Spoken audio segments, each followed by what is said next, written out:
I've done a ton of prep about the Timberwolves. I haven't started with the Knicks. Basically, what I want to basically assess with the Timberwolves is they've got a couple problems. They have, like, not a lot of shot creation outside of Anthony Edwards. Like, not a lot of great shot creation. Julius Randle is sometimes good. Sometimes he's hit or miss. The rest of, like, their point guards and wings, like, Jaden McDaniels is, like, not great. Not a great shot creator. Nickeil Alexander-Walker is fine. Mike Conley is older, is way too old. And I guess that's the big question for me. The teams that are sort of doling out those kind of players, they're going to be teams that are either in the bottom already or looking to bottom out. So some trade targets I already had in mind, like Kobe White's a good one. I cooked up this little Kobe White sign-in trade. Emmanuel Quickley was another one I had in mind, although I think like moving Rudy Gobert is mega fictional. I think part of the problem is Julius Randle's definitely opting in. If Julius Randle opts out of his contract, that gives them a ton more flexibility, because I think they should try to move on from him as soon as possible. Not for any particular reason. I think we've just learned that he's just not quite good enough. Even when he's good in the playoffs, he's just not enough. And he's not, like... He becomes less additive the more good players you put in the mix.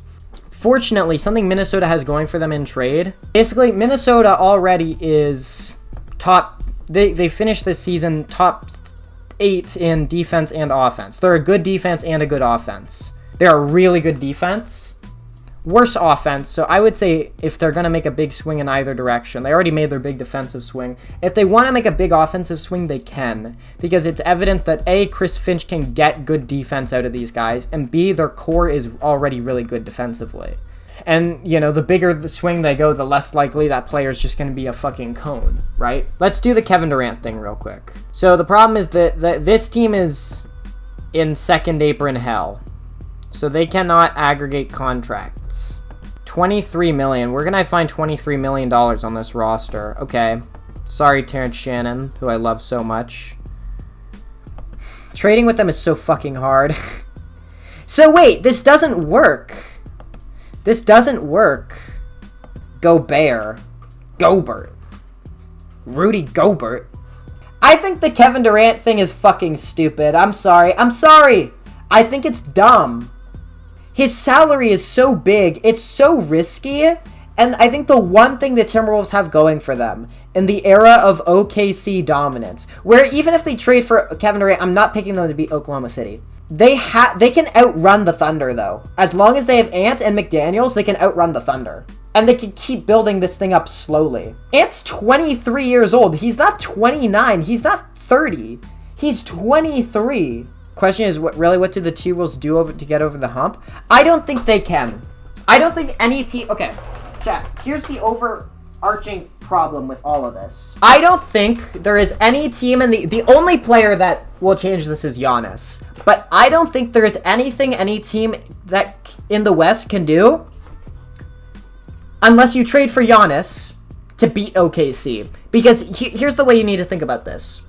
You need to think about this shit like it's a movie, bro. Because that's how that's like actually how I think about basketball. I'm sitting like XQC, by the way. That's like actually how I think about basketball. Is like this shit is like there's like a script and there's like storylines that you have to follow. And right now we're in the OKC era, right? Where OKC is a super villain in the NBA. We just watched them decimate the Western Conference, okay? I'm 2 weeks ahead of this, but we just watched them win an NBA championship. OKC is this absolute supervillain in the West. The entire NBA runs through them at this point because Boston is decimated.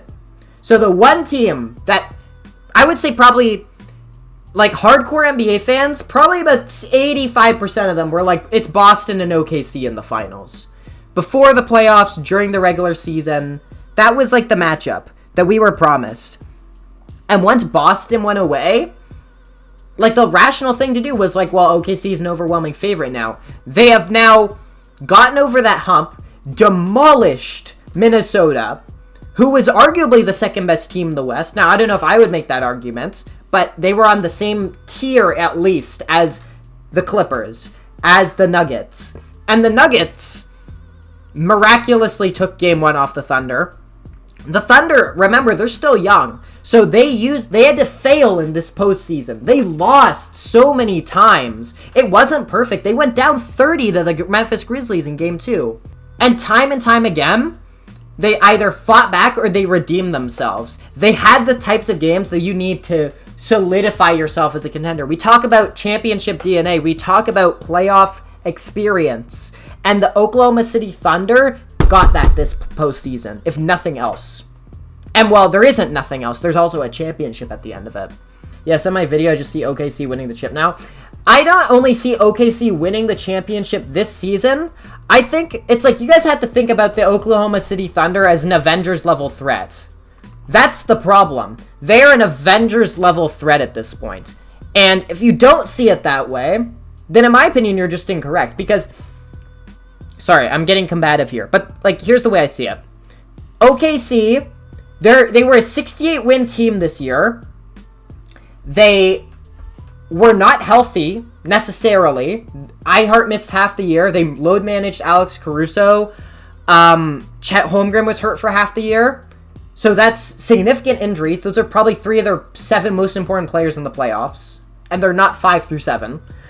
And every single player on this roster is going to get better or be at the same level next year. Chet Holmgren has so much room to grow. Jalen Williams can improve. Help me out here. Casey Wallace, that's another one. Aaron Wiggins. I think eventually they will have to move Aaron Wiggins, but at least for next season, I think he will be better. You would not pick any team in the West to beat Oklahoma City.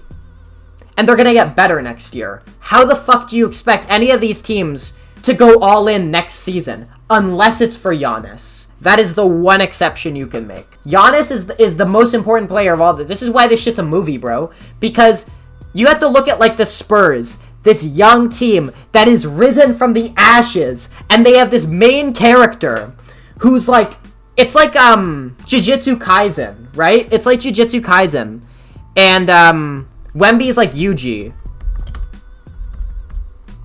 Like, Wemby's like Yuji in Jujutsu Kaisen.